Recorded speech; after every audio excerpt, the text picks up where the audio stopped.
নমস্কার দর্শক বন্ধুরা, ঝুমার রান্নাঘরে আপনাদের সবাইকে স্বাগত। আজ শেয়ার করছি খুব সহজভাবে পেঁয়াজ কাঁচকলার বড়ার ঝোল। এর জন্য দুটো কাঁচকলা, একটা আলু দুই প্রান্তে একটু করে কেটে নিয়ে কুকারে দুটো সিটি দেব বা দুটো হুইসেল দিয়ে দেবো। আর জল দিয়ে একটু হলুদ দিয়ে দেবো যাতে কালো না হয়ে যায় কাঁচকলা। এরপর এটা বার করে ঠান্ডা হতে দেবো। এবার কাঁচকলার খোসাটা ছাড়িয়ে ব্যবহার করব। আর আমি এর আগে ভিডিওতে কাঁচকলার খোসা সমেত কাঁচকলার বড়ার রেসিপি দেখিয়েছি বা কাঁচকলার কোপ্তা। আজ এটা আমি বড়ার মতো করে করছি না, কোপ্তার মতো করে করছি না, বড়ার হিসেবে করছি। কোপ্তাতে আলু দেওয়া হয়, আমি এই আলুটা এমনি গ্রেভিতে মেশাবার জন্য সেদ্ধ করে নিলাম। তো কাঁচকলাটা মেখে নিয়ে নুন, লঙ্কার গুঁড়ো, পেঁয়াজ বাটা, আদা রসুন কাঁচা লঙ্কা বাটা, বেসন 2 চামচ প্রথমে দেবো। খুব বেশি বেসন দিলে বড়ার টেস্টটা খারাপ হয়ে যাবে। প্রথমে 2 চামচই দিলাম। হাতে এরকম লেগে যাবে, কিন্তু একদম শুকনো হবে না, একটু ভেজে ভেজে থাকবেই। আমি আরও হাফ চামচের মতো বেসন দিলাম। এবার হাতে তেল মাখিয়ে মাখিয়ে বড়াগুলো এরকমভাবে তৈরি করে নেব। একটু চিপচিপের মতন হবে। আর বড়া, কাঁচকলার বড়া খুবই নরম। এরকম যদি অ্যালুমিনিয়ামের কড়াই ব্যবহার করা হয় তাহলে কিন্তু তলায় লেগে যাবে, আর ননস্টিক কড়াই ব্যবহার করলে তলায় লেগে যাবে না, খুব সুন্দরভাবে বড়া তৈরি হবে, কোনো অসুবিধা হবে না।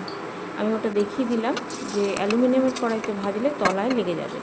সেক্ষেত্রে ময়দার কোটিং করে বড়াগুলোকে ভাজলে কোনো রকম তলায় লেগে যাবে না, যে কোনো কড়াইতে। আমি আজ ময়দার কোটিং করলাম না, কারণ ননস্টিক কড়াইতে বড়াগুলো ভেজে নিচ্ছি, এতে কোনো অসুবিধা হবে না যতই নরম বড়া হোক। আর যে আলুটা সেদ্ধ করে নিয়েছিলাম সেটা টুকরো করে একটু নুন দিয়ে ভেজে নিচ্ছি। এবার ওই তেলের মধ্যে ফোড়নে, সর্ষের তেলে আমি রান্নাটা করব। বড়াগুলো সাদা তেলে ভাজা যেতে পারে। মেথি, জিরে, তেজপাতা ফোড়নে দিলাম। ভালো করে মেথিটা ভাজা হয়ে যাবে, তারপর দিয়ে দেবো পেঁয়াজ কুচি। আর এখানে গোটা গরম মশলা একটু থেতো করে দিয়ে দিলাম।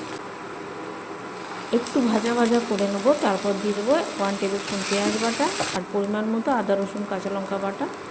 মশলা খুব কম পরিমাণে দিচ্ছি। হলুদ গুঁড়ো, লঙ্কার গুঁড়ো, ধনে গুঁড়ো, জিরে গুঁড়ো সবই প্রায় হাফ চামচের মতো দিলাম। আর একটু করে রান্নায় গরম জল ব্যবহার করলে ভালো করে মশলাটা কষানো হবে। এবার দিয়ে দেবো টমেটোর পেস্ট। এখানে দই ইচ্ছা করলে ব্যবহার করতে পারেন, দই ফেটিয়ে।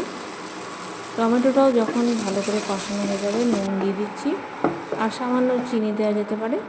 এবার পরিমাণ মতো ঝোলের জন্য গরম জল দিয়ে দিলাম। আলু আর কাঁচকলার যে বড়া ভেজেছি সেটা দিয়ে দিলাম। বেশ কিছুক্ষণ একটু 2-3 মিনিট বড়া আলু ঝোলের সাথে ফুটিয়ে নেব ঢাকা দিয়ে।